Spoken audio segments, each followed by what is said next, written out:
Hey, this is Carlo with 4GQ TV here at St. Petersburg, Florida, but Sunshine City Scare. And I'm here with Chris Mc Cullough. Hopefully. Did I say that correctly? Yes, you did. Right on the first time. Yes. Fantastic. Yes. All right, Chris. Well, it's nice to meet you. Nice to meet you as well. How long have you been voice acting? Voice acting for about 10 years now. Wow. Long time. Double digits. What got you started? What got me started? I've always been doing like entertainment. I've done like stage acting, stand-up comedy, improv, and just right around 2014, I wanted to try something new. Living in LA, and took a introduction. Are you good enough for voice acting type of thing? And thought it was a good thing to do. So I actually took classes over at a studio called Edge Studio out there, and I made my professional demo, and it just jumped right in.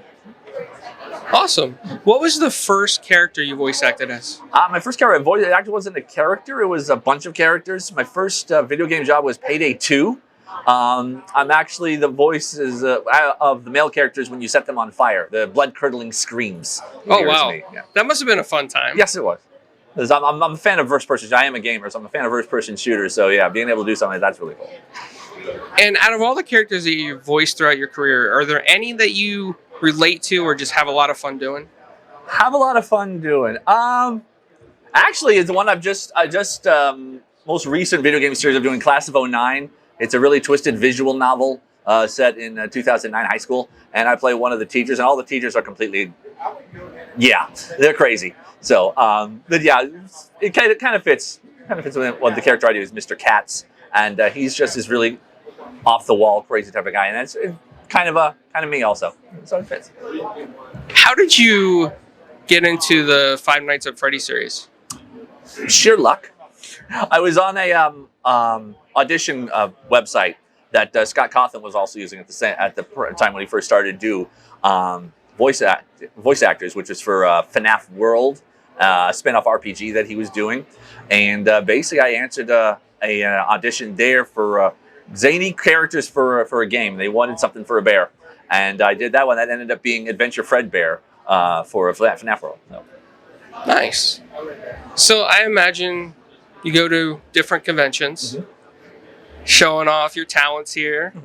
And have you seen some really cool Five Nights at Freddy's cosplay? All the time.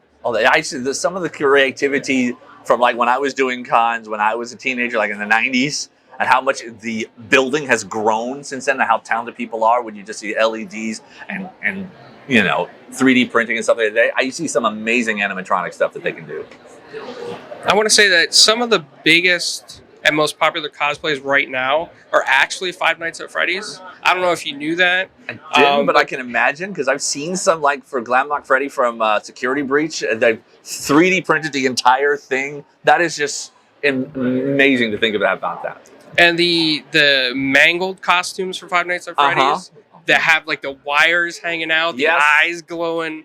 It's insane of how much work gets put into this stuff these days. You really tell the dedication when you see stuff like that. How many characters have you voiced in Five Nights at Freddy's? In Five Nights at Freddy's, I'm doing 4 so far. I've done Foxy the Pirate with the original one. Vlad, who's the vampire in the animations during Sister Location.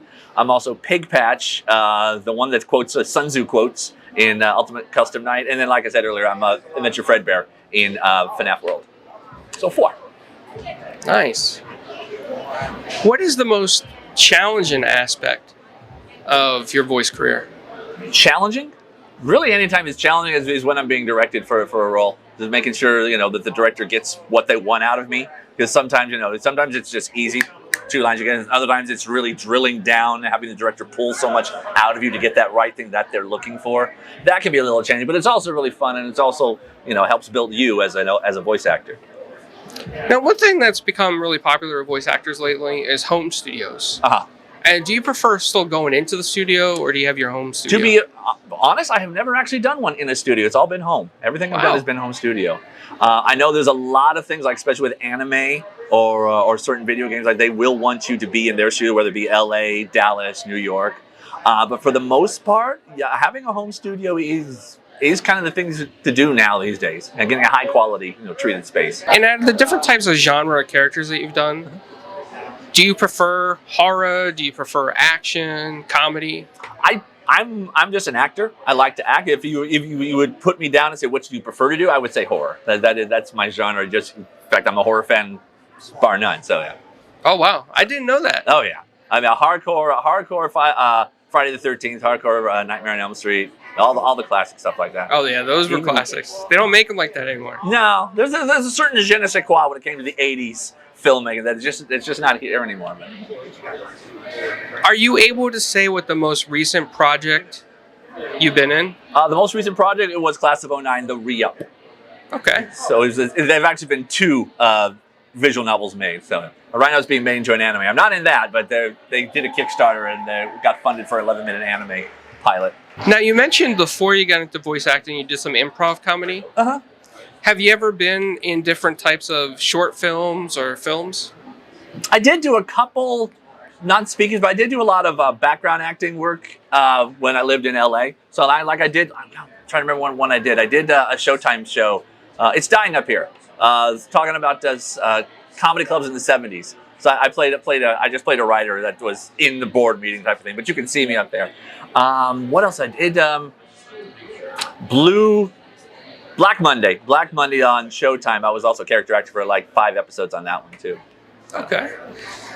Do you find anything different or challenging between the two, voice acting versus acting? No one's really asked me, but actually it is pretty much all entertainment is really exactly the type of same. You have the training you got to do for whatever genre you're going to do, and then it is the same type of grind, the same type of audition, the same type of training, same type of stress, same type of rejection. But it's just learning to go with the flow. So no, it's pretty easy to go between the two. And we always like to ask an icebreaker question at the end, never at the beginning. That's our. Now that we've drilled it all out, let's find what we really want to know. Shtick. So, pineapple on pizza, yes or no? It is Hawaiian pizza. I will accept that. But if you just say pineapple added onto pizza, no. Nice. Can you guess what the most interesting answer we've ever heard? And it was at St. Pete Comic Con, and it was with Wally, not Gary Wingert. What do you say? Grew up in the Midwest. Uh-huh. Any ideas what it might be? No. Sauerkraut on pizza. Sauerkraut on pizza? But would you have Italian sausage with it? He did not mention that. See, that would work. But sauerkraut. Well, maybe it was a veggie pizza. Yeah, I'm not sure. It was a pretty interesting answer, though. Some of those people back west, they've got some strange hobbies, I'll tell you that. And Chris, where can people find you? You can find me anywhere. It's my old gamer tag, Greg Lager, GRIGLAGER. Twitter, Twitch, definitely Twitch. So a lot of gaming. And yeah, pretty much just look for me there. You did say gamer. So now it made me think of a question. Okay. What game was your go-to game? Mortal Kombat. Any of them. Any of them? Any of them. Any of them. Okay, maybe 2 and Deception. 2 and Deception and maybe 10. Those are my top. Okay, that's fair. Well, I want to thank you for talking to us. It's been a pleasure. And I hope you enjoy the rest of your convention. I hope you enjoy it as well. Thank you. Good day now.